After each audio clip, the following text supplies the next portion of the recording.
Decline of the Mauryan empire. So Maurya సామ్రాజ్యం అనేది ఎలా అంతరించిపోయింది, సో మౌర్య సామ్రాజ్య అంతం. సో మౌర్య సామ్రాజ్యం అనేది ఎలా అంతరించిపోయింది, సో మౌర్య సామ్రాజ్యం అనేది ఎలా అంతరించిపోయిందో చూద్దాం. మామూలుగా మౌర్య సామ్రాజ్యం అనేది మేజర్గా మనం చూసుకుంటే చాలా పెద్ద సామ్రాజ్యం, అవునా కదా. సో మౌర్య సామ్రాజ్యం అనేది మనకి నార్త్ నుంచి ఈ సౌత్ కావచ్చు, సౌత్ నుంచి ఈస్ట్ కావచ్చు, ఎలా చూసుకున్నా కూడా చాలా పెద్ద సామ్రాజ్యం అనమాట.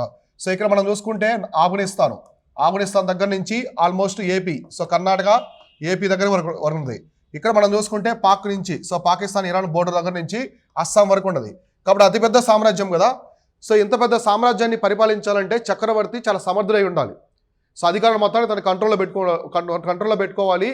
ప్లస్ ఆ వైస్రాయ్స్ ఉంటారు కదా, సో డిఫరెంట్. ఇప్పుడు ఫర్ ఎగ్జాంపుల్ మనకి ఇక్కడ ఉజ్జయిన్ ఉంది, సో ఇక్కడ పాటలీపుత్ర ఉంది, తక్షశిల ఉంది, సువర్ణగిరి ఉంది, ఇట్లా ఉన్నాయి కదా ప్రొవిన్సెస్, రాజధానులు, ప్రాంతీయ రాజధానులు కూడా ఉన్నాయి. పాటలీపుత్ర మేజర్ క్యాపిటల్, సో ప్రాంతీయ రాజధానులు కూడా ఉన్నాయి, ప్రొవిన్షియల్ క్యాపిటల్స్. ఇటువంటి రాజధానుల దగ్గర పెద్ద పెద్ద వైస్రాయ్స్ని పెట్టుకునేవాళ్ళు. ఆ వైస్రాయ్స్ కింద ఈ అధికారులు మొత్తం ఉంటారు. ఇందా మనం చెప్పుకున్నాం కదా, అధికారులు మొత్తం ఉంటుంది. సో ఇంత పెద్ద యంత్రాంగాన్ని నడిపే వ్యక్తి ఎలా ఉండాలంటే చాలా పవర్ఫుల్గా ఉండాలి. అయితే అశోకుడు తర్వాత, సో ఎవరు అశోకుడు, సో అశోక చక్రవర్తి తర్వాత అంత సమర్థ పాలకులు ఎవరు లేరనమాట, ఎవరు మౌర్య సామ్రాజ్యంలో. తర్వాత అశోకుడు కూడా ఏం చేశాడు, సో తన యొక్క సగం జీవితంలో మొత్తము ఆ రాజ్యం మీద కాకుండా మొత్తం బౌద్ధ మతం కోసమే పనిచేశాడు, అవునా కదా. అంటే యుద్ధాలు చేయలేదు, రాజ్య విస్తరణ చేయలేదు, అలానే ఆర్మీని కూడా నడిపించలేదు అనమాట, పెద్దగా నడిపించలేదు. అంటే ఎక్కడికి యుద్ధాలకు వెళ్ళలేదు, మొత్తం అహింసా మార్గాన్నే ఫాలో అయ్యాడు, అవునా కదా. సో కాబట్టి ఇటువంటి ప్రాబ్లమ్స్ అనేవి వచ్చాయన్నమాట ఎవరికి, మౌర్యన్స్కి. సో మేజర్గా మనం చూసుకుంటే ఒకటి over centralisation. So over centralisation అంటే ఈ యంత్రాంగం మీద, సో అది చాలా ఓవర్ అయిపోయింది అనమాట. విపరీతమైన ఆఫీసర్స్ కావచ్చు, వాళ్ళకి శాలరీసు. సో ఇక్కడ రాజుకి ఎటువంటి పన్నులు రావట్లేదు. ఎవరికి అశోకుడు వచ్చిన తర్వాత బౌద్ధ మత వ్యాప్తి కోసమే విపరీతంగా ఫండ్స్ మొత్తం ఖర్చు పెట్టేశాడు. సో అన్ని దేశాలకు పంపించాడు రాయబారుల్ని బౌద్ధ మతాన్ని ప్రచారం చేయమని. అతని యొక్క ధమ్మా పాలసీ ఉంది కదా, సో ధమ్మా పాలసీని కూడా ప్రచారం చేయాలని చెప్పేసి డబ్బు మొత్తం ఖర్చు పెట్టాడు. అధికారులకు డబ్బులు లేవు. ఇంకొకటి ఆఫీసర్స్ని కావాల్సిన దానికంటే ఎక్కువ మంది ఉన్నారు. ఎక్కడో ఆఫ్ఘనిస్తాన్ దగ్గర మొదలయ్యి తమిళనాడు వరకు ఉండే ప్రాంతంలో ఎంతమంది ఆఫీసర్స్ ఉంటారు. కాబట్టి ఓవర్ సెంట్రలైజేషన్ అనమాట. సో ఇక యంత్రాంగం అనేది చాలా వరకు పెరిగిపోయింది. సో ప్రభుత్వ యంత్రాంగం అనేది మితిమీరిపోయింది. కాబట్టి ఫస్ట్ పాయింట్ ఏంటంటే ప్రభుత్వ యంత్రాంగం అనేది మితిమీరిపోయింది అనమాట. సో ప్రభుత్వ యంత్రాంగం సో మితిమీరిపోయింది అనమాట, చాలా పీక్ స్టేజ్కి వెళ్ళిపోయింది. సో ప్రభుత్వ యంత్రాంగం అనేది మితిమీరిపోయింది. సో కాబట్టి ఓవర్ సెంట్రలైజేషన్, అధికారులు కావచ్చు వాళ్ళు చేసుకుంటే, అంటే ఫస్ట్ చక్రవర్తి, తర్వాత వైస్రాయ్స్ కింద అధికారులు, మళ్ళీ వాళ్ళ కింద సబ్ అధికారులు, అట్లా అనమాట, సబార్డినేట్స్. సో కాబట్టి ప్రభుత్వ యంత్రాంగం అనేది చాలా ఓవర్గా అయిపోయింది, శాలరీస్ కూడా ఎక్కువ ఇవ్వాల్సి వచ్చిందనమాట. సో అర్థమైందా, అదొకటి. సో నెక్స్ట్ వచ్చేసి ఇక చూడండి కమర్సమ్ బ్యూరోక్రసీ. సో బ్యూరోక్రసీ అంటే అధికారులు.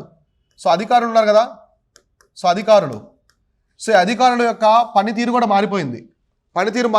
తర్వాత విపరీతమైన అధికారులు కూడా పెద్ద మొత్తంలో ఉన్నారు. సో అవసరం లేదు, ఇదే పాయింట్ అనమాట. సో ఇందులో బ్యూరోక్రసీ అంటే అధికారులు, ఎస్పెషల్లీ అధికారులు చాలా ఓవర్ అయిపోయారు, అవినీతికి పాల్పడుతున్నారు. ఎప్పుడు అశోకుడు ఎప్పుడైతే బౌద్ధ మతం వైపు వస్తాడో విపరీతమైన అధికారులు పెరిగిపోతారు, ప్లస్ వాళ్ళు అవినీతి వైపు కూడా వస్తారనమాట. నెక్స్ట్ మనం చూసుకుంటే సూపర్ హెవీ ట్యాక్సేషన్. సో ట్యాక్స్లు పెరుగుతాయన్నమాట, పన్నులు కూడా పెంచుతారు. సో పన్నులు చాలా వరకు పెంచుతారనమాట. ఎందుకంటే రాజు మొత్తం బౌద్ధ మత వ్యాప్తికి ఫండ్స్ అన్ని ఖర్చు పెడుతూ ఉంటారు కదా. సో దానికి ముందు పన్నులు చాలా ఎక్కువ ఉంటాయన్నమాట. సో మౌర్య సామ్రాజ్యంలో పన్నులు కూడా చాలా పెద్ద మొత్తంలో ఉంటాయి. సో దానివల్ల ప్రజల్లో కూడా విసుగొచ్చేస్తుంది, అవునా కదా. ఇప్పుడు మనకి భూమి పన్ను ఇవి ఉంటాయి కదా, సో ఇంటి పన్ను, భూమి పన్ను ఇవి. సో ఉన్నదానికంటే 10 అంతలు పెంచారనుకోండి, సో ప్రజల్లో తిరుగుబాటు అనేది వస్తుంది. సో అవునా కదా. సో ఇటువంటి పన్ను వస్తాయన్నమాట. సో మీకు రెడ్డి రాజ్యం తెలుసా, రెడ్డి కింగ్డమ్ అని ఒకటి ఉంటుంది. సో మనకి తెలంగాణ ఆంధ్ర రీజన్లో ఉంటుంది. కొండవీడి ప్రాంతాన్ని పరిపాలిస్తూ ఉంటారు, రెడ్డి కింగ్డమ్. సో దాంట్లో రాచ వేమారెడ్డి అని చివరి రాజు ఉంటాడనమాట, రాచ వేమారెడ్డి అని. సో ఆయన పురిటి సుంకం వేస్తాడు. అంటే డెలివరీ అయితే ఒక ఉమెను ట్యాక్స్ కట్టాలి. సో ఆ ట్యాక్స్ కట్టాలన్నమాట. ఆ పన్నులు విచిత్రమైన పన్నులు వేస్తాడు అతను. ఆ పన్ను వల్ల అతన్ని ప్రజలే చంపేస్తారు, నడి రోడ్డులో అతను నరికేస్తాడు అనమాట ప్రజలే. రెడ్డి రాజ్యం అనేది అంతరించిపోతుంది, కొండవీడి రెడ్డి రాజ్యం అనేది ఆ టైంలో. సో అంటే ట్యాక్సెస్ అనేవి రాజు ప్రజలకు తగ్గట్టుగా వేయాలి. సో విపరీతంగా దోచుకోకూడదని చెప్పేసి అర్థం. అది చరిత్రలో మనకు ఒక గుర్తు అనమాట. సో అలానే వీళ్ళు కూడా ట్యాక్సెస్ అనేది హెవీ ట్యాక్సెస్ ఉంటాయి. సో దీనివల్ల కూడా ప్రజల్లో విసుగనేది వస్తుంది అనమాట. సో ఇలా కూడా ఒక రీజన్గా మనం చెప్పుకోవచ్చు అంతరించిపోవడానికి. తర్వాత చూడండి ఫైనాన్షియల్ క్రైసిస్. సో ఈ ఫైనాన్షియల్ క్రైసిస్ అనేది మేజర్గా రావడానికి ఏంటంటే, సో బౌద్ధ మత వ్యాప్తి అనమాట, స్ప్రెడ్ ఆఫ్ బుద్ధిజం. ఈ బౌద్ధ మత వ్యాప్తి కోసం అశోకుడు విపరీతంగా ఖర్చు పెడతాడు. సో అవునా కదా, బౌద్ధ మత వ్యాప్తి కోసం విపరీతమైన ఖర్చు అనమాట. బౌద్ధ మత వ్యాప్తి కోసం ఖర్చు అని రాసుకోండి, లేదా ఆర్థిక సంక్షోభం రాసుకోండి. ఆర్థిక సంక్షోభం. సో ఈ ఆర్థిక సంక్షోభం అనేది మౌర్య సామ్రాజ్యాన్ని అతలాకుతలం చేస్తుంది. అనమాట. ఎందుకంటే ఉన్న డబ్బంతా బౌద్ధ మత వ్యాప్తిగా పెడతాడు అశోకుడు. సో డబ్బు ఉంది, శ్రీలంక పంపిస్తాడు, కొడుకు కూతుని శ్రీలంక పంపిస్తాడు, మహేంద్ర సంఘమిత్ర అని. సో అక్కడి నుంచి శ్రీలంక వెళ్ళాలంటే అంత ఖర్చు ఉంటుంది. సో అక్కడ బౌద్ధ మత వ్యాప్తి చేస్తాడు. మళ్ళీ కొద్దిగా పన్నులు అవసరమని చెప్తాడు. సో అర్థమైందా? సో ఇక్కడ ఒక పాయింట్ రాసుకోండి. సో రొమందేయి శాసనం అని రాసుకోండి. రొమందేయి పిల్లర్ శాసనం అని ఉంటుంది, స్తూప శాసనం అని. సో ఇది నేపాల్లో, ఇది లుంబినిలో ఉంటుంది. లుంబిని, ఈ పాయింట్ రాసుకోండి. లుంబిని, రుముందేయి మీరు ఇంగ్లీష్ మీడియం వాళ్ళకి రాసుకోండి. So Rummindei pillar inscription. So ఈ ఇన్స్క్రిప్షన్ ప్రకారము లుంబిని ఉంది కదా, లుంబిని ఏంటి? సో గౌతమ బుద్ధుడు జన్మించిన ప్రాంతం, అవునా కదా? ఈ ప్రాంతానికి అసలు ట్యాక్స్ అనేది లేకుండా చేస్తాడు. సో ట్యాక్స్ కట్టాల్సిన అవసరం లేదని చెప్తాడు. కాబట్టి రాసుకోండి రుముందేయి పిల్లర్ అంటే రుముందేయి శాసనం ప్రకారం లుంబిని ప్రాంత ప్రజలు ఆ లుంబిని ప్రాంతానికి పన్ను మినహాయింపు ఇస్తాడు. అశోకుడు ఇస్తాడు, పన్ను మినహాయింపు ఇస్తాడు. అశోకుడు అనమాట. అశోకుడు టైంలో ఇది. సో అశోక టైంలో ఏం చేస్తారంటే ఆయన బౌద్ధ మతాన్ని ఫాలో అవుతాడు కదా, కాబట్టి బుద్ధుడు పుట్టినటువంటి ప్రాంతంలో ప్రజలు ట్యాక్స్ అనేది కట్టాల్సిన అవసరం లేదని చెప్తాడు అనమాట. సో ఓకేనా? నెక్స్ట్ బుద్ధగయ కావచ్చు, ఇటువంటి ప్రాంతాలకు ఎగ్జామ్షన్ ఇస్తాడు బాగా. అంటే లుంబిని ప్రాంతానికి ట్యాక్స్ ఎగ్జామ్షన్ ఇచ్చాడని చెప్పే శాసనం వచ్చేసి ఏదంటే రుముందేయి. సో రుముందేయి పిల్లర్ ఇన్స్క్రిప్షన్ అనమాట. అశోకుడు ఖచ్చితంగా అశోకుడు ఉండాలి. సో కాబట్టి ఇటువంటి ఆర్థిక సంక్షోభం అనమాట. అంటే పన్నులు వచ్చే డబ్బంతా కూడా బౌద్ధ మత వ్యాప్తిగా సరిపోతుంది. సో ఎక్కడ రాజ్యంలో ఎటువంటి డెవలప్మెంట్స్ లేవు, అభివృద్ధి కార్యక్రమాలు లేవు. సో ప్రజల్లో కూడా విసుగొచ్చేస్తుంది. సో ఒకసారిగా ఒక స్టేట్ బడ్జెట్ అని పడిపోయింది అనుకోండి, ఆ కంట్రీ అతలకుతలం అయిపోతుంది. సో ఎటువంటి రాజకీయంగా స్ట్రాంగ్గా ఉండలేదు, పొలిటికల్గా. సో ఆర్థికంగా ఎకనామిక్ పరంగా కూడా స్ట్రాంగ్ ఉండదు అనమాట. ఇప్పుడు పాకిస్తాన్ పరిస్థితి చూడండి, ఎప్పుడు అప్పులు తీసుకోవాల్సిందే. సో వాళ్ళకి ఎటువంటి ఇన్కమ్ అనేది లేదన్నమాట. సో ఉన్నదాన్ని టెర్రరిస్ట్ ఫండింగ్ కోసం పెట్టారు. సో తీవ్రవాదులను ప్రోత్సహించడం కోసం పెట్టేశారు ఫండ్స్ అంతా. సో ఇప్పుడు వాళ్ళకి ఫుడ్ కూడా కష్టం అనమాట. సో అర్థమైందా? ఇట్లా. సో నెక్స్ట్ వచ్చేసి over tolerant, non violent. So అహింసా మార్గం, అవునా కాదు? అహింసా మార్గాన్ని ఫాలో అయ్యారు. సో ఇంకోటి వచ్చేసి ఓవర్ టాలరెంట్ అంటే అతి సహనం. ఉండాల్సిన దానికంటే అతి సహనం. సో ఒక వ్యక్తికి ఉండాల్సిన దానికంటే అతి సహనం ఎక్కువ ఉందనుకోండి, సో అది చాలా డేంజరస్ అనమాట జీవన విధానానికి, అవునా కాదా? సో ఇప్పుడు రాజు యొక్క ధర్మం ఏంటి? యుద్ధాలు చేయాలి. సో యుద్ధాలు చేయాలి, రాజ్య విస్తరణ చేయాలి. ఖచ్చితంగా రాజు మిగతా ప్రాంతాలను ఆక్రమించుకొని జయించుకొని తన రాజ్యంలో విస్తరించుకుంటూ వెళ్ళాలి. ఎందుకంటే వెళ్ళే కొద్దీ కొన్ని 100 yearsకి పాపులేషన్ పెరుగుతుంది. సో వాళ్ళకి అగ్రికల్చర్ ల్యాండ్స్ అనేవి కావాలి, భూమి ఎక్కువ కావాలి, అవునా కదా? ఇప్పుడు మన వాళ్ళు ఎందుకు సైంటిస్ట్ మొత్తం మార్స్కి వెళ్ళాలి, మార్స్లో పెద్ద పెద్ద సిటీస్ ఏర్పరచాలంటున్నారు? భూమి మీద క్రౌడ్ అయిపోతున్నారు, పీపుల్ అనే వాళ్ళు క్రౌడ్ ఎక్కువ అయిపోతుంది అనమాట. సో అవునా? అందువల్ల కాబట్టి రాజ్య విస్తరణ చేయాలి. ఏదైనా రాజులు దండయాత్ర చేసినా, పొరుగు రాజ్యాలు దండయాత్ర చేసినా కూడా అతని మీద యుద్ధం చేయాలి. కానీ అశోకుడు మాత్రం యుద్ధాలు చేయకుండా అహింసా మార్గాన్ని ఫాలో అవుతున్నాడు. సో దాన్ని చాలామంది అదునుగా తీసుకున్నారు అనమాట. చుట్టుపక్కల వాళ్ళు కూడా అదునుగా తీసుకున్నారు. ప్రజల్లో కూడా తీవ్రమైనటువంటి వ్యతిరేకత అనేది వచ్చిందనమాట. ఓకేనా? సో కాబట్టి అశోకుడు తీసుకున్న విధానాలు, అతి సహనము, అహింసా మార్గం కూడా ఒక రీజన్ అనమాట. సో దాన్ని రాసుకోండి రీజన్స్. అశోకుని అహింసా మార్గం మరియు అతి సహనం. అహింసా మార్గం మరియు అతి సహనం. సో ఇక్కడ Ashoka's over tolerant, non violent attitude అనమాట. Attitude of Ashoka. So over tolerant and non violent attitude of Ashoka, అవునా కాదా? వీళ్ళు ఇలా ఒకటి చంద్రగుప్త మౌర్య చూసుకుంటే తన కొడుక్కి రాజ్యాధికారం ఇచ్చేసి జైన మతం వైపు వెళ్ళిపోయాడు. సో బిందుసార అజీవిక మతంలో జాయిన్ అవుతాడు. అప్పటి వరకు బాగానే ఉంటుంది. సో అశోకుడు కూడా యుద్ధాలు చేసేంత వరకు రాజ్యాన్ని బాగానే కాపాడుతాడు. సో ఎప్పుడు దెబ్బతింటుంది? సో కంప్లీట్గా అతను బౌద్ధ మతం వ్యాప్తి కోసం మొత్తం ఉన్న టైం అంతా దానికోసమే పెడతాడు, అహింసా మార్గం వైపు. అక్కడ రాజ్యం అనేది చాలా వీక్ అయిపోతుంది అనమాట. అర్థమైందా? సో ఇట్లా. Next weak emperors after Ashoka. So అశోకుని తర్వాత వచ్చినటువంటి బలహీనమైనటువంటి ఎంపరర్స్ అనమాట. సో రాసుకోండి, అశోకుని తర్వాత బలహీనమైన చక్రవర్తులు.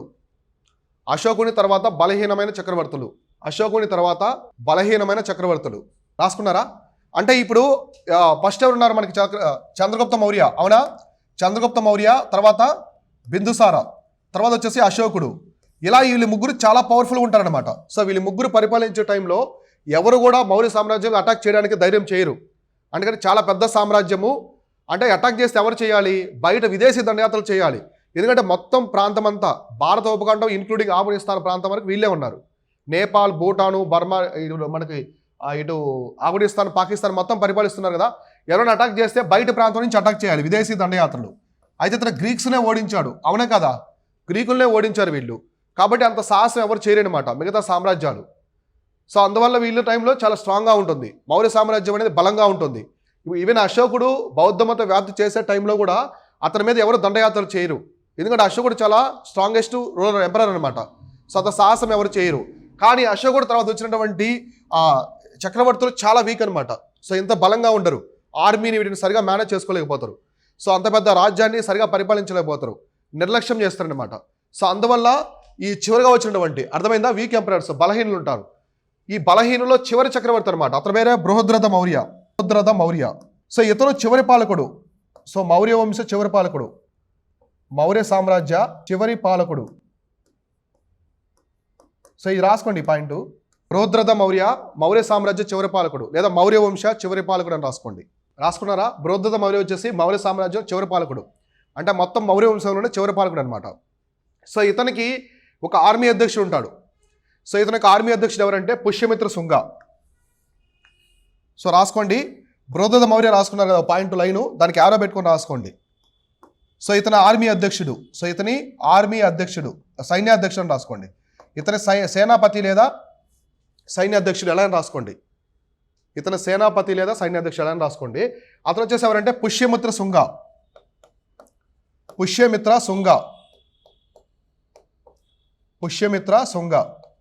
సో ఇతను వచ్చేసి బృహద్రథ మౌర్యకి ఆర్మీ అధ్యక్షుడు అనమాట, ఆర్మీ కమాండర్. సో సేనాపతి అంటే బృహద్రథ మౌర్య యొక్క ఆర్మీ మొత్తాన్ని ఎవరు లీడ్ చేస్తారు? పుష్యమిత్ర శుంగ లీడ్ చేయాలి, ఆర్మీ అధ్యక్షుడు. ఇప్పుడు మనకి ప్రైమ్ మినిస్టర్ ఉన్నారు, మోదీ ఉన్నారు, మనకి ఆర్మీ అధ్యక్షుడు ఉంటారు కదా, నేవీ అధ్యక్షుడు. ఇలా అట్లా ఆర్మీ మొత్తానికి ఇతనే అధ్యక్షుడు అనమాట, ఆర్మీ కమాండరు. సో కాబట్టి ఇతను ఏం చెప్తే ఆర్మీ అది చేస్తుంది. సో ఇతను ఏం చేస్తారంటే 187 BC క్రీస్తుపురం ఈ సంవత్సరంలో చివరి పాల్గొనే బృహద్రథ మౌర్యని చంపేస్తాడు. సో కత్తితో పొడి చంపేస్తాడు, ఇతనే ఆర్మీ అధ్యక్షుడే. తిరుగుబాటు తీసుకొస్తాడు, ఆర్మీ మొత్తాన్ని తన కంట్రోల్లో పెట్టుకొని. సో బృహద్రథ మౌర్యని తన అంతఃపురంలో ఉన్నప్పుడే రాజ్యంలోనే కత్తితో పొడి చంపేస్తాడు. సో అర్థమైందా? చంపేసి మౌర్య సామ్రాజ్యాన్ని ఎండ్ చేసేస్తాడు. సో మౌర్య సామ్రాజ్యం అనేది ఎండ్ అయిపోతుంది. సో అర్థమైందా? సో ఇలా మౌర్య సామ్రాజ్యం అనేది ఎండ్ అవ్వడానికి చివరి పాలకుడు బృహద్రథ మౌర్య కూడా. సో అతను చాలా వీక్ ఎంపరర్ అనమాట బృహద్రథ మౌర్య. అంటే అతను సరిగా ఆర్మీని మెయింటైన్ చేయలేకపోతాడు. అతని కంట్రోల్ మొత్తం ఎవరి చేతుల్లో ఉంటుందంటే పుష్యమిత్ర శుంగ చేతుల్లో ఉంటుంది. సో పుష్యమిత్ర శుంగ చాలా అగ్రెసివ్ రూరల్. సో ఆర్మీ అధ్యక్షుడు అంటే చాలా అగ్రెసివ్ ఉంటారు వాళ్ళు. సో కాబట్టి అతను ఏం చేస్తాడంటే బృహద్రథ మౌర్యాన్ని చంపేస్తాడు, కత్తితో పడి చంపేసి అక్కడితో మౌర్య సామ్రాజ్యాన్ని అంతం చేసి శుంగ వంశాన్ని తీసుకొస్తాడు. అంటే అతనే రాజు అయిపోతాడు. సో అతనే రాజు అయ్యి అప్పటి నుంచి శుంగ సామ్రాజ్యం అనేది వస్తుంది. సో అర్థమైందా? సో ఇలా మౌర్య సామ్రాజ్యం అనేది ఇన్ని కారణాల వల్ల అంతరించిపోద్ది అనమాట. సో అశోకుడు లాంటి చక్రవర్తులు మిగతా కూడా ఉండుంటే రాజ్యం ఉండేది. సో ఇప్పుడు బృహద్రథ మౌర్య ప్రాంతంలో ఉండేది. అంటే బృహద్రథ మౌర్య కంటే ముందున్న చక్రవర్తులు పర్లేదనమాట. సో బాగానే మేనేజ్ చేస్తారు, అప్పటికు రాజ్యాన్ని కాపాడుతూ వచ్చారు. సో ఇతర ప్రాంతంలో అతని ఆర్మీ అధ్యక్షుడే వెన్నుపోటు పొడుస్తాడు అనమాట. సో పొడితే అతను చంపేసి మౌర్య సామ్రాజ్యాన్ని అంతం చేస్తాడు. సో ఇలా ఈ కారణాల వల్ల మౌర్య సామ్రాజ్యం అనేది అంతరించిపోయింది అనమాట. సో ఒకటి, బృహద్రథ మౌర్య టైంలో మౌర్య సామ్రాజ్యం చాలా అంటే కూలిపోయే సమయంలో ఉంటుంది అనమాట. సరిగా ట్యాక్స్లు ఎక్కువ ఉండి ప్రజల్లో తిరుగుబాటు వస్తుంటుంది, అధికారులకు సరైనటువంటి శాలరీస్ ఇవ్వలేరు, ఆర్థిక సంక్షోభం ఉంటుంది, ఆర్మీని సరిగా మేనేజ్ చేయలేరు. కాబట్టి ఆర్మీ మొత్తాన్ని చక్రవర్తి కంట్రోల్లో లేకుండా ఆర్మీ అధ్యక్షుడు కంట్రోల్లో పెట్టుకుంటాడు. అతను మిలిటరీ రూల్ అంటారు కదా. సో ఆ విధంగా అతను చంపేసి మౌర్య సామ్రాజ్యాన్ని అయితే కంప్లీట్గా అంతం అయితే అయిపోతుంది. సో అర్థమైంది కదా. సో దీంతో మనకి మౌర్య సామ్రాజ్యం అనేది కంప్లీట్ అయిపోయింది. సో ఓవరాల్గా మౌర్య సామ్రాజ్యం. సో ఏం చెప్పుకున్నాం, ఫస్ట్ పార్ట్లో మనం చక్రవర్తి గురించి చెప్పుకున్నాం. సో ఎస్టర్డే క్లాస్ మొత్తం కూడా, సో ఈ క్లాస్లో మొత్తం కూడా అడ్మినిస్ట్రేషన్ ఇవన్నీ చెప్పుకున్నాం కదా. సో ఇవన్నీ రాసుకున్నారు కదా నీట్గా. సో ఇట్లా అనమాట. సో నెక్స్ట్ మీకు కొన్ని చెప్తాను, రాసుకోండి. వీటికి సంబంధించి కొన్ని ఉంటాయి మౌర్య సామ్రాజ్యంలో, చెప్తాను, రాసుకోండి. సుదర్శన తటాకాన్ని త్రవ్వించినది. సుదర్శన తటాకం, చెరువు అంటారు కదా, తటాకం అంటే సుదర్శన తటాకం. సో దీన్ని తవ్వించింది ఎవరంటే చంద్రగుప్త మౌర్య. సో చంద్రగుప్త మౌర్య అని రాసుకోండి, మర్చిపోతారేమో. సో చంద్రగుప్త మౌర్య. సుదర్శన పాండ్ అంటారు కదా, సరస్సు లేక్ అని కూడా. Sudarshana lake was built by Chandragupta Maurya. So ఎక్కడంటే గుజరాత్లో, బ్రాకెట్లో గుజరాత్ అని పెట్టుకోండి. సో బ్రాకెట్లో గుజరాత్ ప్రాంతంలో తీసుకొస్తారు. Sudarshana lake was built by Chandragupta Maurya in Gujarat. So మీరు గుజరాత్ అని పెట్టుకోండి బ్రాకెట్లో, సుదర్శన తటాకం కింద. కాబట్టి ఇతను చంద్రగుప్త మౌర్య టైంలోనే ఒక తటాకం తవ్విస్తాడు. అది మనకి ఇంకొక రాజవంశంలో కూడా వస్తుంది, అప్పుడు కూడా చెప్తాను, ఓకేనా. సో తర్వాత ధౌలి కేవ్స్, ధౌలి గుహలు. సో ఈ గుహలు అశోక టైంలో తీసుకొస్తారు. ధౌలి కేవ్స్ వాజ్ ఎరెక్టెడ్, లేదా బుల్టన్ రాసుకోండి. Dhauli caves బుల్ట్ by Ashoka. So Dhauli గుహలు అశోకుడు నిర్మిస్తాడు, అంటే తొలుస్తాడు అంటారు కదా, తొలచడం అంటారు గుహల్ని. రాసుకున్నారా? అయితే అశోకుడు మామూలుగా వాళ్ళ నాన్న అజీవికులను ఫాలో అవుతారు కదా, అజీవిక మతాన్ని. అశోకుడు కూడా కొన్ని కేవ్స్ని డొనేట్ చేస్తారు. సో కొన్ని కేవ్స్ని డొనేట్ చేస్తారు, ఆ పాయింట్ రాసుకోండి. సో అశోకుడు అజీవికులకు, మీకు చెప్తాను నేను ఇంగ్లీష్లో తర్వాత, ఈ తెలుగుని వాళ్ళు రాసుకోండి. అశోకుడు అజీవికులు ఉన్నారు కదా, అజీవికులకు గుహలు దానం చేశాడు. సో గుహలు దానం చేశాడు అంటే వాళ్ళకి కొన్ని గుహలు అంటే నిర్మించినటువంటి గుహల్ని వాళ్ళకి ఇస్తాడనమాట. సో వాళ్ళకి అంటే నివాసయోగ్యంగా ఉండడానికి ఇస్తాడు. So Ashoka donated caves to Ajivikas అని రాసుకోండి. Ashoka donated caves to Ajivikas. చాలా ఇంపార్టెంట్, అడుగుతారు ఎగ్జామినేషన్లో స్టేట్మెంట్స్. సో ఏ మతానికి అశోకుడు కేవ్స్ గుహల్ని ఇచ్చాడంటే అజీవిక మతానికి. సో జైన మతము, బౌద్ధ మతం కాదు, ఓకేనా. సో అశోకుడు ఎన్నో బుద్ధిస్ట్ కౌన్సిల్, ఎన్నో బౌద్ధ సంగీతిని ఏర్పాటు చేస్తాడు, 3వ బుద్ధిస్ట్ కౌన్సిల్, ఓకేనా. అవన్నీ కూడా గుర్తున్నాయి కదా. సో ఇది ఓవరాల్గా వీళ్ళకి సంబంధించింది అనమాట. ఎవరికి? మౌర్య సామ్రాజ్యానికి సంబంధించినటువంటి కంప్లీట్ థింగ్. ఇప్పుడు మనం చూద్దాం. సో రిమైనింగ్ వాళ్ళగా వాళ్ళు ఏర్పాటు చేస్తారు కదా ధౌలి కేవ్స్. అంటే అప్పట్లో సారనాథ్ స్తూపం ఉంది కదా, స్తూపాలు ఇట్లాంటివి ఉన్నాయి కదా, అంటే మతానికి అని కాదు, కొన్ని నిర్మాణాలు. సో ధౌలి కేవ్స్ అవన్నీ కూడా నిర్మించి వాటిని వేరే మతానికి డొనేట్ చేస్తాడు, అజీవిక మతానికి డొనేట్ చేస్తారు. ఇప్పుడు కోట నిర్మాణం అంటారు కదా, అట్లా అప్పట్లో గుహలు కూడా తొలిచేవాళ్ళు అనమాట. సో గుహలు తొలిచేవాళ్ళు వాటిని అజీవిక మతం వాళ్ళకి ఇస్తాడనమాట. సో కాబట్టి ధౌలి కేవ్స్ అనే కాకుండా కొన్ని గుహల్ని అటాచ్గా ఎవరికి ఇస్తాడంటే వీళ్ళకే, ఓకేనా. సో ఇట్లా కాబట్టి రాష్ట్రంగా ధౌలి కేవ్ ఒకటి, సుదర్శన్ది. సాంచి స్తూప మీకు తెలుసు కదా, అశోకుడు నిర్మించడం చెప్పుకున్నాం మనం ఆల్రెడీ. సాంచి స్తూప అశోకుడు నిర్మించింది. నెక్స్ట్ కూడా వస్తాయి మనకి, శుంగ వంశంలో కూడా వస్తాయి అనమాట. సో దీంతో మనకి మౌర్య సామ్రాజ్యం అనేది కంప్లీట్ అయిపోయింది. నెక్స్ట్ మౌర్యన్స్ తర్వాత ఎవరు వచ్చారని చూద్దాం, ఓకేనా. ఇప్పుడు మొత్తం మౌర్య కాలం అయిపోయింది. సో నెక్స్ట్ మనం డిస్కస్ చేసుకునేది పోస్ట్ మౌర్యన్ ఏజ్ అనమాట. చెప్తాను, మళ్ళీ రాసుకుందరు. పోస్ట్ మౌర్యన్ ఏజ్ అంటారు దీన్ని. మౌర్య అనంతర యుగం. సో మౌర్య అనంతర యుగం లేదా కాలం అంటారు. అంటే ఏంటి? మౌర్యుల అనంతర యుగం అంటే మౌర్యుల తర్వాత ఏం జరిగిందని. సో హిస్టరీని ఎందుకు అలా తీసుకుంటారంటే, ఇప్పుడు మనకి స్వాతంత్రోద్యమం ఉంది. స్వాతంత్రోద్యమం అని 3 దశలుగా ఉంటుంది మనకి. ఎలా ఉంటుంది? ఫస్ట్ మోడరేట్ ఫేజ్ అంటారు, అంటే మితవాదులు, అంటే చాలా కూల్ పర్సన్స్ వీళ్ళంతా, ఏదైనా కూడా ఆలోచించి తీసుకుంటారు. తర్వాత ఎక్స్ట్రీమిస్ట్ ఫేజ్ వస్తుంది, అంటే విప్లవకారులు ఉంటారు కదా, సతివాదులు అంటారు, వీళ్ళంతా బాంబ్స్ తుఫాకులు ఉపయోగిస్తారనమాట. ఇంకో ఫేజ్ ఎలా ఉంటుందంటే గాంధీ దశ అంటారు, గాంధీ యుగం అంటారు.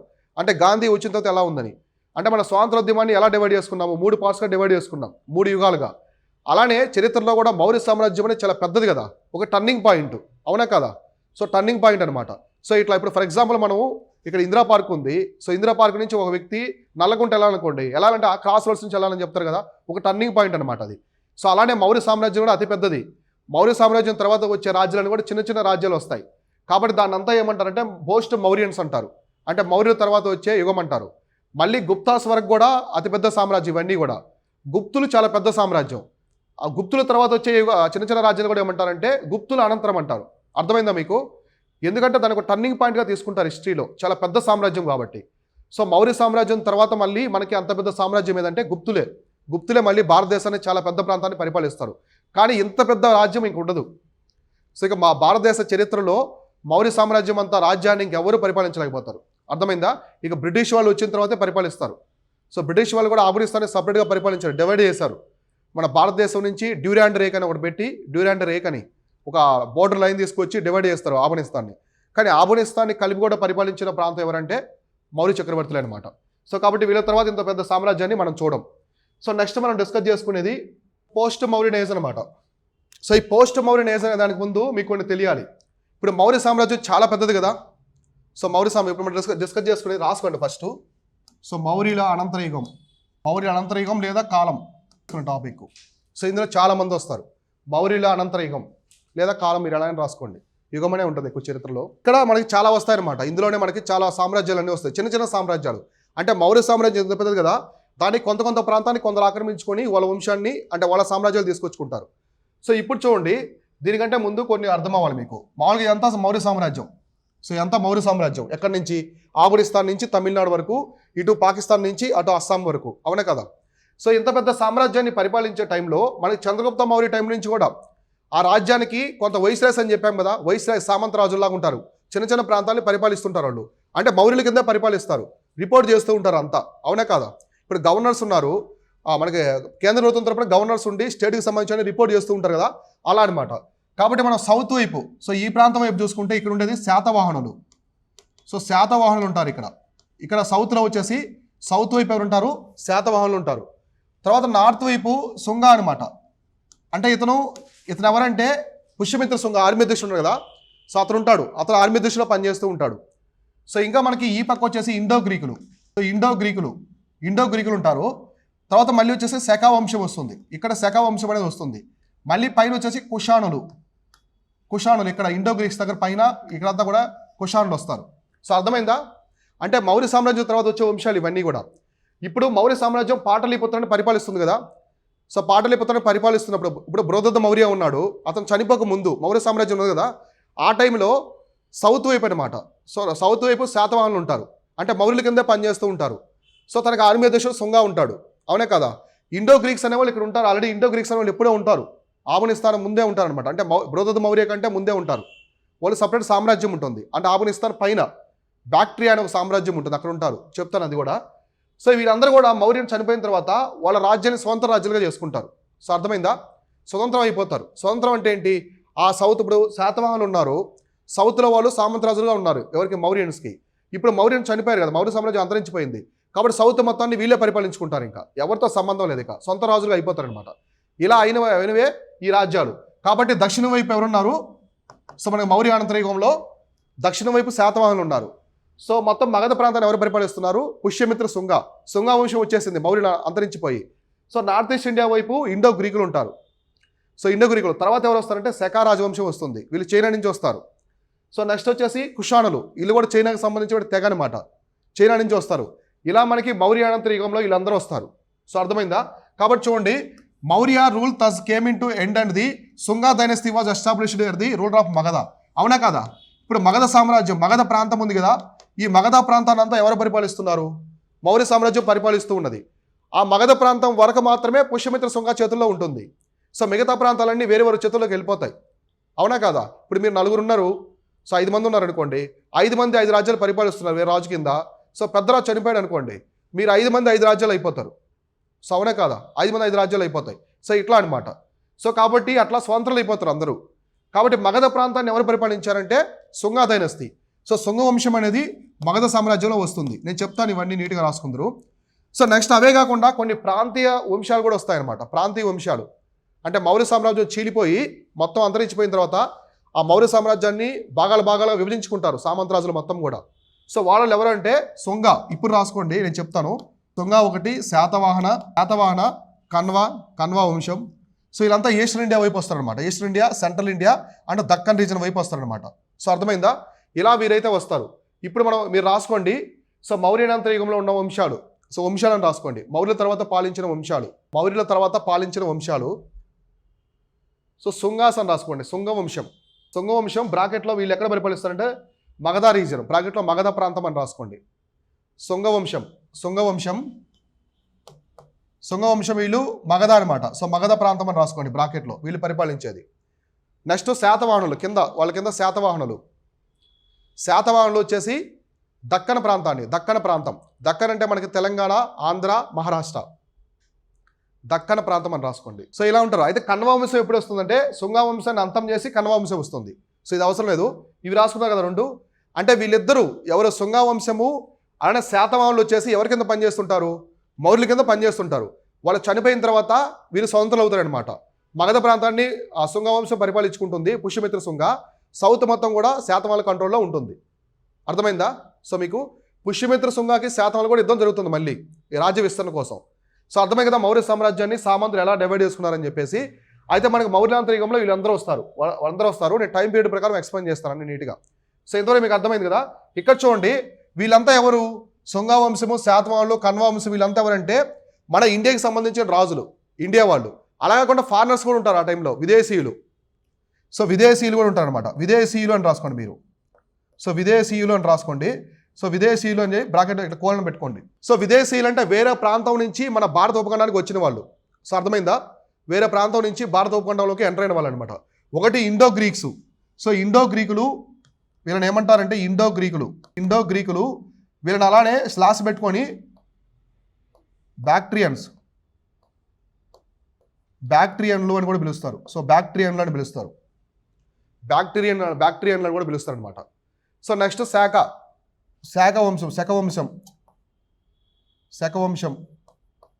శకవంశీయులు, శకవంశానికి సంబంధించిన వాళ్ళు. నెక్స్ట్ పార్థియన్లు. సో పార్థియన్లు. నెక్స్ట్ కుషాణులు. సో వీళ్ళంతా విదేశీయులు అనమాట. వీళ్ళంతా మనకి నేటివ్ డైనస్టీస్, అంటే మన ప్రాంతీయ వాళ్ళు, అంటే స్వదేశీ కింగ్స్ అనమాట. వీళ్ళంతా మనం చెప్పుకున్న వాళ్ళు ఫస్ట్ స్వదేశీయులు అనమాట. శుంగ వంశం కావచ్చు, ఆ తర్వాత శాతవాహనులు, కన్వ వంశం, వీళ్ళంతా ఎవరంటే విదేశీయులు అనమాట. ఇండో గ్రీకులు లేదా బ్యాక్ట్రియన్స్ అంటారు. నెక్స్ట్ వచ్చేసి శకా వంశము, పార్థియన్స్, కుషాణులు. ఈ శకా వంశము కుషాణులు వచ్చి చైనా నుంచి వస్తారు. సో పార్థియన్స్ సెంట్రల్ ఏషియా నుంచి రావడం జరుగుతుంది, వేరే ప్రాంతం నుంచి. వీళ్ళు ఇండో గ్రీక్స్ అనేవాళ్ళు కూడా మనకి ఆఫ్ఘనిస్తాన్ పైన ఉత్తర భారతదేశం వైపు ఉంటారనమాట. అంటే ఉత్తర భారతదేశం పైన, వాయు భారతదేశం పైన కదా అట్లా. సో ఇప్పుడు మనం మ్యాప్ చూద్దాం, మీకు అర్థమవుతుంది. సో మ్యాప్ చూడండి, మీకు నీట్గా అర్థమవుతుంది. మామూలుగా మనకి మౌర్య సామ్రాజ్యం అంటే మొత్తం అంతా ఉంది కదా. సో మొత్తం అంతా ఉంటుంది. కానీ ఇక్కడ మౌర్య సామ్రాజ్యం అంతరించిపోయిన తర్వాత డివైడ్ చేసుకున్నారు కదా, ఎవరి ప్రాంతం వాళ్ళు, ఎవరికి కావాల్సిన ప్రాంతం వాళ్ళు డివైడ్ చేసుకున్నారు. సో ఇక్కడ మనం గమనిస్తే మగధ ప్రాంతం. సో మగధ ప్రాంతాన్ని ఎవరు పరిపాలిస్తున్నారు? శుంగా డైనస్టీ. ఇక్కడ ఎల్లో కనిపిస్తుంది కదా. సో ఇదంతా కూడా, ఈ రీజన్ అంతా కూడా ఇది శుంగా డైనస్టీ. శుంగా వంశం పరిపాలిస్తుంది, నేటివ్ డైనస్టీ శుంగా వంశం. సౌత్ అంతా ఇక్కడ ఉంది కదా, ఈ సౌత్ మొత్తం. సో ఇదంతా కూడా మనకి ఎవరంటే శాతవాహనులు అనమాట. శాతవాహనులు పరిపాలిస్తారు ఇక్కడ, అవునే కదా. నెక్స్ట్ మనకి ఇలా వెళ్తే ఇండో గ్రీక్స్ అనమాట. ఇండో గ్రీక్స్ వీళ్ళు ఉంటారు. సో ఇక్కడ చూడండి, మామూలుగా ఇక్కడ ఇండో గ్రీక్స్ ఉంటారు. ఇక్కడ ఆఫ్ఘనిస్తాన్ పైన, అంటే దాన్ని బ్యాక్ట్రియన్ అంటారు. సో బ్యాక్ట్రియా సామ్రాజ్యం అంటారు. ఇండో గ్రీక్స్ మనకి మూడు రకాలు ఉంటారు. అంటే 3 ప్రాంతాలను పరిపాలించే 3 శాఖలుగా ఉంటారు. ఒకరు Bactrian Greeks. So Bactrian Greeks అంటారు. ఇంకొకరిని మామూలుగా తక్షశిలా గ్రీకులు అంటారు. తక్షశిలా ప్రాంతాన్ని పరిపాలించే గ్రీక్స్ ఉంటారు, ఇండో గ్రీక్స్. ఇంకొకరు వచ్చేసి సియాల్కోట్ గ్రీకులు అంటారు. వీళ్ళంతా ఇండో గ్రీకులు ఎందుకు అవుతారంటే, అలెగ్జాండర్ ఉన్నారు కదా, అలెగ్జాండర్ యొక్క కమాండ్ ఇక్కడ ఉండిపోయాడు కదా, ఉండిపోయి కొంత ప్రాంతాన్ని పరిపాలిస్తూ ఉన్నాడు. సో పరిపాలించే సమయంలో చంద్రగుప్త మౌర్య అతను ఓడిస్తాడు. సో ఓడించిన తర్వాత అలయన్స్ పెట్టుకొని మళ్ళీ ఇక్కడే ఉంటారు కొంతమంది. వాళ్ళు ఏం చేస్తారంటే లోకల్గా ఉంటారు, ఇండియన్స్ ఉంటారు కదా, ఇండియన్ ఉమెన్ని వాళ్ళని మ్యారేజ్ చేసుకుంటారు. సో వాళ్ళు మన ఆడవాళ్ళని మ్యారేజ్ చేసుకుంటారు, మన మగవాళ్ళు వాళ్ళ ఆడవాళ్ళని మ్యారేజ్ చేసుకుంటారు. సో ఇండో గ్రీక్స్ లోకలైజ్ అయిపోతారు, నేటివ్స్ అయిపోతారు అనమాట. అంటే ఇండియన్ ఉమెన్ని మ్యారేజ్ చేసుకుని ఇక్కడ సెటిల్ అయిపోతారు. అందువల్ల వాళ్ళని ఇండో గ్రీక్స్ అంటారు. అంతకుముందు ఏమని పిలిచేవాళ్ళు? గ్రీకులు అని చెప్పేసి పిలిచేవాళ్ళు. ఎప్పుడైతే ఇండియన్ ఉమెన్ని మ్యారేజ్ చేసుకుని ఇక్కడే లోకలైజ్ అయిపోయారో అప్పటి నుంచి వాళ్ళని ఇండో గ్రీకులు అంటారు. ఇండో అమెరికన్ అంటే ఎవరు? సో భారతీయ సంతతికి చెందిన వ్యక్తికి పుట్టే పిల్లలు వాళ్ళని ఇండో అమెరికన్స్ అంటారు. అంటే వాళ్ళకి అమెరికన్ సిటిజన్షిప్ ఉంటుంది, కానీ సంతతి మూలాలు మాత్రం భారతీయ మూలాలు ఉంటాయి, అవునా కదా. సో ఇండో అమెరికన్స్ అంటే ఇప్పుడు ఎన్ఆర్ఐలు ఉంటారు కదా, ఇండో అమెరికన్ అంటారు పిల్లల్ని. సో అట్లా అనమాట. ఇప్పుడు మనకి తులసి గబ్బట్ కావచ్చు, ఇప్పుడు ఉన్నారు కదా. సో అట్లా. సో కాబట్టి ఇది శుంగా సామ్రాజ్యం. ఇది శాతవాహనులు. ఇక్కడ ఇండో గ్రీక్స్ ఉంటారు. ఇప్పుడు తర్వాత మనం ఇంకేం చెప్పుకున్నాము, కన్వా అనేది శుంగా వంశాన్ని చంపి తర్వాత వస్తారనమాట. కన్వా వంశం అనేది. తర్వాత ఇంకెవరు ఉన్నారు మనకి? పార్థియన్స్ కూడా ఇక్కడ వస్తారనమాట. సో తర్వాత చెప్తాను. కుషాణులు ఇంపార్టెంట్. సో కుషాణుల కంటే ముందు శకా వంశం వస్తుంది. శకా వంశం అనేది గుజరాత్ ప్రాంతాన్ని పరిపాలిస్తారు. ఇక్కడ ఇది శకా వంశం అనమాట. శకా వంశం ఇక్కడ వస్తుంది. కుషాణ వంశం మొత్తం ఇండో గ్రీక్స్ మొత్తాన్ని ఆక్రమించుకొని వీళ్ళు సెంట్రల్ ఏషియా కూడా ఆక్రమిస్తాడు. ఎవరు? కుషాణుల సామ్రాజ్యం కూడా చాలా పెద్దది. సో కుషాణుల్లో మనకి ఉజ్బెకిస్తాన్, కజకిస్తాన్ రీజన్స్ మొత్తం అన్నీ ఉంటాయి అనమాట. కనిష్క తెలుసు కదా, 4వ బుద్ధిస్ట్ కౌన్సిల్ కండక్ట్ చేసిన కనిష్క రాజు, అతనే కుషాణుల్లో గొప్ప రాజు అనమాట. సో కుషాణుల సామ్రాజ్యం కూడా చాలా పెద్దది. మౌర్య సామ్రాజ్యం తర్వాత అతిపెద్ద సామ్రాజ్యం అదే అప్పట్లో. సో వాళ్ళు సెంట్రల్ ఏషియా, ఉజ్బెకిస్తాను, తజికిస్తాను, చైనా ఇంతవరకు ఉంటుంది. చైనా ప్రాంతాన్ని కూడా ఆక్రమించుకుంటాడు కుషాణుడు, అంటే మనకి కనిష్కుడు. సో అర్థమైందా రాజ్యాలు ఏ విధంగా వచ్చాయో? ఒకరు విదేశీ రాజులు ఉంటారు, స్వదేశీ రాజులు కూడా ఉంటారు మౌర్యుల అనంతరం. సో మౌర్యుల తర్వాత వచ్చే రాజులు. సో ఇప్పుడు ఫస్ట్ వంశం ఏంటి? శుంగా వంశం. సో మన శుంగా వంశం గురించి చూద్దాం. సో అందులో ఎవరెవరు ఉన్నారు ఏంటి అని చెప్పేసి ఎక్స్ప్లెయిన్ చేసుకుందాం. సో ఫస్ట్ మన సోర్సులు చూద్దాము. అంటే మనకి ఎటువంటి సోర్సులు ఉన్నాయి, సో మొత్తం మనకు సంబంధించి, కాళిదానికి సంబంధించి, అంటే వీళ్ళంతా ఉన్నారని చెప్పడానికి. సో ఎవరున్నారని చెప్పేసి ఇండో గ్రీకులు వీళ్ళంతా ఉన్నారు కదా శుంగా వంశానికి సంబంధించి, వాటికి సంబంధించిన సోర్సెస్ ఆధారాలు చూద్దాము. తర్వాత ఆధారాల తర్వాత మనం డైరెక్ట్గా శుంగా డైనస్టీకి సంబంధించి ఎక్స్ప్లెయిన్ చేసుకుందాం. సో ఫస్ట్ మనమైతే సోర్స్ చూద్దాం, ఆధారాలు. సో మౌర్యుల అనంతర యుగానికి ఆధారాలు ఏమున్నాయి అంటే మౌర్యుల తర్వాత ఈ రాజవంశాలు వచ్చేయడానికి ఆధారాలు ఏమున్నాయి. కాబట్టి రాసుకోండి ఆధారాలు. ఆధారాలు దేనికి రాసుకుంటారంటే మౌర్యుల అనంతర యుగానికి, మౌర్య అనంతర యుగానికి ఆధారాలను రాసుకోండి. సో మౌర్య అనంతర యుగము ఈ ప్రధాన ఆధారం దేనికంటే శుంగ వంశానికి. ఇది శుంగ వంశానికి ప్రధాన ఆధారము. సో మౌర్య అనంతర యుగం అని రాసుకున్నారు కదా, సో అలానే శుంగ వంశం అని రాసుకోండి. సో మౌర్య అనంతర యుగానికి ఆధారము, అలానే శుంగ వంశానికి ప్రధాన ఆధారాలు ఇవే అనమాట. అంటే శుంగ వంశం అనేది అప్పట్లో ఉన్నదనే దానికి ప్రధాన ఆధారం. అంటే మౌర్య అనంతర యుగంలో మొదలయ్యేదే శుంగ వంశం. శుంగరాజు ఎలా వస్తాడు, పుష్యమిత్ర శుంగ. మౌర్య చివరి పాల్గొనేటువంటి బృహద్రథుని చంపి తన సామ్రాజ్యాన్ని ఏర్పరచుకుంటాడు, ఆర్మీరులు. సో కాబట్టి చూడండి, సో ఏమున్నాయంటే ఒకటి గార్గి సంహిత. సో గార్గి సంహిత, సో గార్గి సంహిత అని చెప్పేసి ఒక బుక్ ఉంటుంది, ప్రధాన గ్రంథం. సో ఈ గార్గి సంహితలు క్లియర్గా మెన్షన్ చేశారు. సో రాసుకోండి నాతో పాటుగా. సో గార్గి సంహిత అనే గ్రంథంలో కూడా మెన్షన్ చేస్తారు ప్రధాన ఆధారాలు అని చెప్పేసి. శుంగ వంశానికి సంబంధించిన ప్రధాన ఆధారాలు ఒకటి గార్గి సంహిత. గార్గి సంహిత అనేది బుక్ అనమాట, గ్రంథం. అందులో మెన్షన్ చేశారు శుంగ వంశం గురించి. తర్వాత మహాభాష్య. సో మహాభాష్య అనేది కూడా ఒక గ్రంథం. సో గ్రామర్కి సంబంధించిన గ్రంథం. ఈ మహాభాష్యాన్ని ఎవరు రాశారంటే పతాంజలి. సో పతాంజలి రాస్తాడు. సో పతాంజలి రాసినటువంటి ఆ బుక్లో కూడా ఇది మెన్షన్ చేస్తారనమాట. సో పతాంజలి అంటే ఎవరంటే పుష్యమిత్ర శుంగ ఉన్నాడు కదా, అతని ఆస్థానంలో ఉంటాడు. అతని ఆస్థానంలో ఉన్నటువంటి ఒక కవిలాగా అనమాట. సో మహాభాష్య అనే బుక్ రాస్తారు పతాంజలి. ఈ మహాభాష్య బుక్ ఏంటంటే పాణిని ఒక ఆయన అష్టాధ్యాయ బుక్ రాస్తాడు. సో పాణిని అతను ఆతరు. సో ఇతను ఆతర్ అనమాట, అంటే కావ్య రాసిన వ్యక్తి. బుక్ వచ్చేసి ఏంటంటే అష్టాధ్యాయి, అష్టాధ్యాయ. సో ఇది కూడా రాసుకోండి, పాణిని రాసినటువంటి అష్టాధ్యాయ. సో పాణిని రాసినటువంటి అష్టాధ్యాయ, పాణిని అష్టాధ్యాయ. సో బుక్ వచ్చేసి అష్టాధ్యాయ, ఆతర్ వచ్చేసి పాణిని. సో పాణిని, ఓకేనా.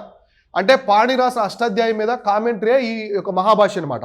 అవన్నీ కూడా గ్రామర్కి సంబంధించి, మనం శబ్దాలు ఎలా పలకాలి, ఎటువంటి గ్రామర్ ఉపయోగించాలి, వ్యాకరణకు సంబంధించినటువంటి పుస్తకాలు అనమాట. వ్యాకరణ పుస్తకాలు ఇవన్నీ కూడా. ఏది మహాభాష్య ఒకటి, అలానే అదొకటి. మీకు ఎగ్జామినేషన్లో అడుగుతారు. సో అష్టాధ్యాయి అలానే మహాభాష్య అనేవి దేనికి సంబంధించిన పుస్తకాలను అడుగుతారు. కాబట్టి రాసుకోండి ఇవి రెండు కూడా, మహాభాష్య ఒకటి, అష్టాధ్యాయి, ఇవన్నీ కూడా వ్యాకరణ గ్రంథాలు.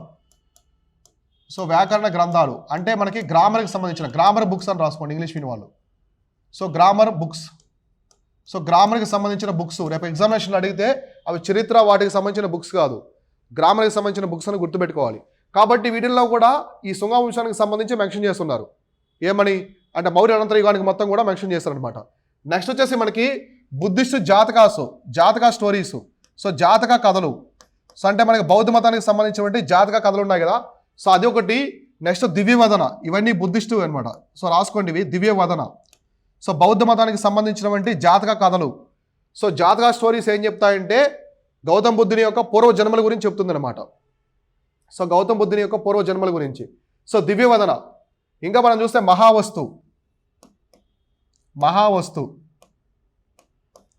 సో మహావస్తు మిలింద పన్హో. సో మిలింద పన్హో ఇది సాంస్క్రిట్లో ఉంటుంది. సో మిలింద పన్హో ఇవన్నీ కూడా ఆధారాలు. జాతక స్టోరీసు, మహావస్తు, మిలింద పన్హో.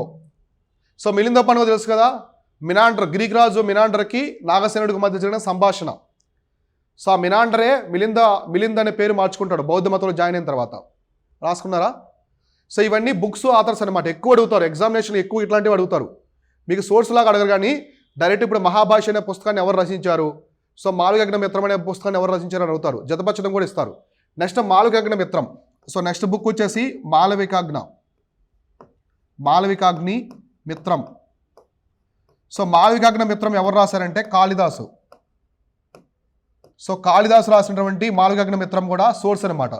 ఎవరికి మౌర్య అనంతర యుగానికి సోర్సు మాళవికాగ్ని మిత్రం. సో నెక్స్ట్ బుక్ వచ్చేసి హర్షచరిత్ర. ఇది రాసుకోండి, మాళవికాగ్ని మిత్రం కాళిదాసు రాస్తాడు.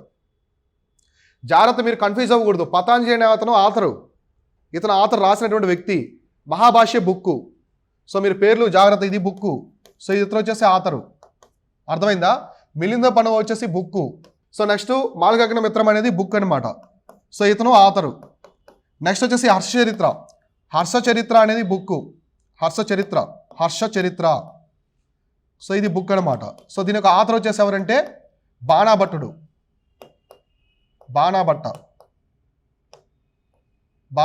అంటారు తెలుగులో, బాణభట్ట అని ఇంగ్లీష్లో రాసుకోండి. ఇతను ఆథర్ అనమాట. సో హర్షచరిత్ర యొక్క ఆథర్ వచ్చేసి బాణాభట్ట. బాణాభట్టు రాసినటువంటి హర్షచరిత్రలో కూడా మౌర్య అనంతర యుగానికి సోర్స్ అయితే ఉందన్నమాట. మౌర్య అనంతర యుగానికి సంబంధించినటువంటి సోర్సులు ఉన్నాయి. Next Periplus of the Erythraean Sea అనమాట. సో ఇది పెరిప్లస్ ఇంగ్లీష్ మీడియం వల్ల రాసుకోండి, ఇది తెలుగు మీడియం వల్ల వేరే నేమ్ ఉంటుంది. Periplus of the Erythraean Sea అంటే ఎర్ర సముద్రంపై నావికా యాత్ర అనే పేరు అర్థం ఉంటుంది. సో ఎర్ర సముద్రం, ఎరిత్రియన్ సీ అంటే ఎర్ర సముద్రం అని చెప్పేసి అర్థం. సో మీరు ఏమైనా రాసుకుంటారంటే మామూలుగా తెలుగులో ఇలానే ఇస్తారు, తెలుగులో కూడా పెరిప్లస్, తెలుగు మీడియం కూడా ఇలా రాసుకోండి, పెరిప్లస్ ఎరిత్రియన్ సీ, సి అని రాసుకోండి. సో ఎరిత్రియన్ సీ ఇలా రాసుకోండి తెలుగు మీడియం కూడా, Periplus of the Erythraean Sea అంటే ఎర్ర సముద్రంపై నావికా యాత్ర అని అర్థం. దాని మీనింగ్ వచ్చేసి ఎర్ర సముద్రంపై నావికా యాత్ర. ఇక్కడ ఎరిత్రియన్ సీ అంటే అర్థం ఏంటి? ఎర్ర సముద్రం రాసుకోండి బ్రాకెట్లో. ఎరిత్రియన్ సీ అంటే ఎర్ర సముద్రం. ఇప్పుడు మనకి ఆఫ్రికా దగ్గర ఉంది కదా, సో ఆఫ్రికాకి అలానే సౌదీ అరేబియా యమన్కి మధ్యలో ఉంటుంది ఎర్ర సముద్రం. రెడ్ సీ అంటారు కదా, రెడ్ సీ అని రాసుకోండి ఇంగ్లీష్ మీడియం వాళ్ళు. రెడ్ సీ ఎర్ర సముద్రం అని చెప్పేసి అర్థం అనమాట. సుయేజ్ కెనాల్ వెళ్తుంది కదా, సో అక్కడ. అంటే దీనికి రాతలు ఎవరు లేరు, ఎవరో ఒక అతను రాశాడు, గ్రీకు నావికా యాత్రికుడు రాశాడు. అతను ఎవరికి తెలియదు అనమాట, అనానిమస్.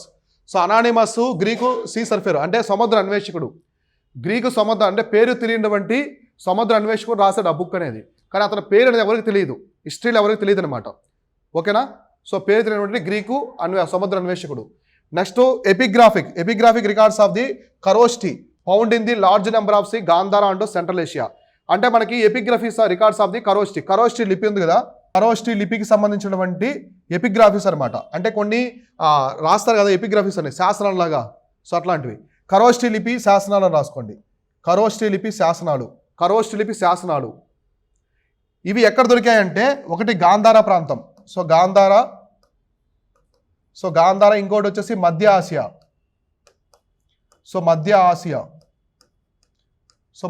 ప్రాంతాల్లో దొరికాయి. సో కరోస్టీ లిపి శాసనాలు ఎక్కడ దొరికాయంటే గాంధారా, మధ్య ఆసియా ప్రాంతాలు దొరికాయి. గాంధారా మరియు మధ్య ఆసియా ప్రాంతాలు దొరికాయి అనమాట. సో కరోస్టీ లిపి శాసనాలు. కాబట్టి ఇవన్నీ కూడా ఏంటంటే సోర్సెస్ అనమాట. ఇవన్నీ కూడా ఏంటంటే సోర్సెస్, మౌర్య అనంతర యుగానికి సోర్సెస్. అంటే శుంగా వంశము, కన్వా వంశము, శాతవాహన వంశం ఇవన్నీ వచ్చాయి అప్పట్లో అని చెప్పడానికి. శుంగా వంశానికి ప్రధాన ఆధారాలు ఇంకా. సో అర్థమైందా? అంటే మనకి మౌర్యుల తర్వాత వచ్చినటువంటి వంశం శుంగా వంశానికి సంబంధించిన ఆధారాలు కూడా ఇవే అని చెప్పొచ్చు. సో ఇక్కడ బుక్స్ ఉన్నాయి కదా, చాలా చాలా ఇంపార్టెంట్. మీరు ప్రీవియస్ క్వశ్చన్స్ కూడా చూడండి, గ్రూప్ 1, గ్రూప్ 2, యూపీఎస్సీ అంటిల్లో ఇవే అడుగుంటారు ఎక్కువ. కాబట్టి మహాభాష్య పుస్తకాన్ని ఎవరు రాశారు? పతాంజలి. సో అష్టాధ్యాయ ఎవరు రాశారు? పాణిని. సో నెక్స్ట్ మనం చూసుకుంటే మిలింద పన్హ వచ్చేసి మిలిందు నాగసేనుడికి మధ్య సంభాషణలు. So conversation between the Melinda and Nagasena. So Milind అంటే మినాండర్ అనమాట, గ్రీక్ రాజు మినాండర్కి మధ్య జరిగిన సంభాషణ. నెక్స్ట్ మనం చూడండి హర్షచరిత్ర ఎవరు రాశారు? హర్షచరిత్ర బాణాభట్టుడు. నెక్స్ట్ మనకి మాళవికాగ్నిమిత్రం వచ్చేసి కాళిదాసుడు. ఇలాంటి బుక్స్ అనేవి చూసుకోండి. తర్వాత Periplus of the Erythraean Sea అనేది పేరు తెలియనివంటి గ్రీక్ వ్యక్తి. సో పేరు తెలియని గ్రీక్ వ్యక్తి అని చెప్పేసి ఉంటుంది. సో ఎరిత్రియన్ సీ అంటే ఎర్ర సముద్రం అని చెప్పి, ఎర్ర సముద్రంపై నావికా యాత్ర అని చెప్పేసి దాని అర్థం అనమాట గ్రీక్ లాంగ్వేజ్లో. ఓకేనా? సో నెక్స్ట్ ఇవన్నీ చూసుకోండి. ఈ కరోస్టీ లిపి శాసనాలు గాంధారా, మధ్య ఆసియా ప్రాంతంలో దొరికాయి అనమాట. కాబట్టి ఇక్కడ మనం చెప్పుకున్నవన్నీ కూడా పుస్తకాలు. ఇక్కడ మనకి జాతక కథలు, దివ్యవదన, మహావస్తు ఇవన్నీ కూడా బౌద్ధ మతానికి సంబంధించినటువంటివి. అక్కడ కూడా చూడండి మిలింద పన్హో, ఇవన్నీ కూడా బౌద్ధ మతానికి సంబంధించినటువంటి గ్రంథాలు అన్నమాట. సో అర్థమైంది కదా? ఇవి మొత్తం సోర్సెస్. ఓకేనా? ఆధారాలు, ప్రధాన ఆధారాలు మౌర్య అనంతర యుగానికి అలానే శుంగ వంశానికి కూడా ప్రధాన ఆధారాలుగా మనం చెప్పుకోవచ్చు. సో వీటిని ఎలా అడుగుతారంటే బుక్స్ అడుగుతారు ఎక్కువ. సో బుక్స్ ఎవరు రాశారు ఏంటని చెప్పేసి అడుగుతారు, చూసుకోండి జాగ్రత్తగా. సో ఆ బుక్స్ ప్రకారం